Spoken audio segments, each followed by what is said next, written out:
മന്ത്രിമാരിൽ ധാരണയായിട്ടുണ്ട്. P K Kunhalikutty, K M Shaji, V Abdul Gafoor, N Shamsuddeen, Parakkal Abdulla എന്നിവർ മന്ത്രിസ്ഥാനത്തേക്ക് എത്തും. പി കെ ബഷീറിനെ ഒഴിവാക്കുകയും ചെയ്തു. അർജുൻ വിവരങ്ങളുമായി ചേരുകയാണ്. അർജുൻ, ഇന്നിപ്പോൾ കോൺഗ്രസിന്റെ മന്ത്രിമാർ ആരൊക്കെയെന്നുള്ള കാര്യത്തിൽ തീരുമാനമാകും. അതിനു മുമ്പ് തന്നെ ലീഗ് മന്ത്രിമാരുടെ കാര്യത്തിൽ ധാരണയായിരിക്കുന്നു. എങ്ങനെയാണ് ഇപ്പോൾ സീറ്റുകൾ വീതം വെച്ചിട്ടുള്ളത്? സ്വാതി, 5 മന്ത്രിമാർ ഉണ്ടാകും എന്നുള്ള ഉറപ്പിൽ മുന്നോട്ട് പോവുകയാണ് മുസ്ലിം ലീഗ്. ഇന്ന് തിരുവനന്തപുരം പാണക്കാട് ഹാളിലാണ് ലീഗിന്റെ നേതൃയോഗം ചേർന്നത്.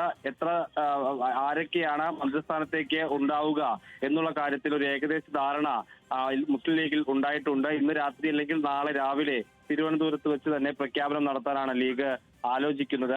5 മന്ത്രിമാർ എന്ന് പറയുമ്പോൾ അതിൽ ആദ്യത്തെ പേര് പി കെ കുഞ്ഞാലിക്കുട്ടി തന്നെയാണ്. കഴിഞ്ഞ ഉമ്മൻചാണ്ടി സർക്കാരിലും മന്ത്രിയായിരുന്ന കുഞ്ഞാലിക്കുട്ടി ഇത്തവണ മന്ത്രിസഭയിലേക്ക് എത്തും. കഴിഞ്ഞ വട്ടം കൈകാര്യം ചെയ്തിരുന്ന വ്യവസായ വകുപ്പും IT-യും തന്നെ കുഞ്ഞാലിക്കുട്ടിക്ക് ഇത്തവണയും ലഭിക്കാനുള്ള സാധ്യതയാണ് ഉള്ളത്. അദ്ദേഹത്തിന് പുറമെ എൻ ഷംസുദ്ദീൻ, മണ്ണാർക്കാട് MLA ആയിരുന്ന, കഴിഞ്ഞ കുറെ തവണകളായി വിജയിച്ചു വരുന്ന ഷംസുദ്ദീൻ മന്ത്രിസ്ഥാനത്തേക്ക് ഉറപ്പായി കഴിഞ്ഞു.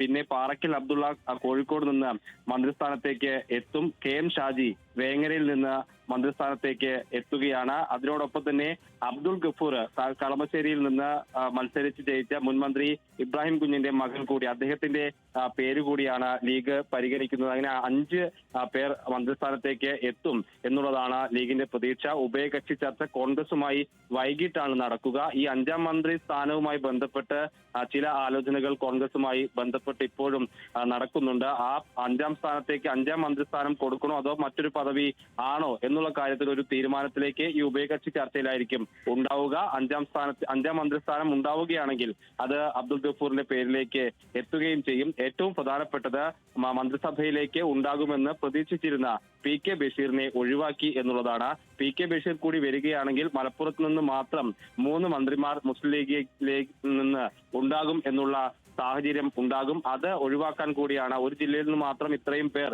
എന്നുള്ള അവസ്ഥ ഒഴിവാക്കാൻ വേണ്ടി കൂടിയാണ് പി കെ ബഷീറിനെ ഒഴിവാക്കുന്നത്. എന്ന് മാത്രമല്ല, മറ്റിടങ്ങളിലെ പ്രാതിനിധ്യം കൂടി ഉറപ്പാക്കേണ്ടതുണ്ട് ലീഗിന്. അതുകൊണ്ടാണ് കോഴിക്കോട് നിന്ന് ഒരാള്, അതിനോടൊപ്പം പാലക്കാട് നിന്ന് ഷംസുദ്ദീൻ, കൊച്ചിയിൽ നിന്ന്, എറണാകുളത്ത് നിന്ന് അബ്ദുൾ ഗഫൂർ എന്നീ നിലയിലേക്ക് കാര്യങ്ങൾ പോകുന്നത്. ഇതിൽ 4 പേരുടെ, ആദ്യം പറഞ്ഞ 4 പേരുടെ പേര് ഉറപ്പാണ്. അവർ തന്നെ മന്ത്രിസ്ഥാനത്തേക്ക് എത്തും. 5ാമത്തേത് കളമശ്ശേരിയിൽ നിന്ന് ജയിച്ച അബ്ദുൾ ഗഫൂറാണ്. അത് ഈ ഉഭയകക്ഷി ചർച്ചയിൽ 5ാം മന്ത്രിസ്ഥാനം എന്തായിരിക്കും എന്നുള്ളത് സംബന്ധിച്ചു കൂടിയായിരിക്കും അന്തിമ തീരുമാനം.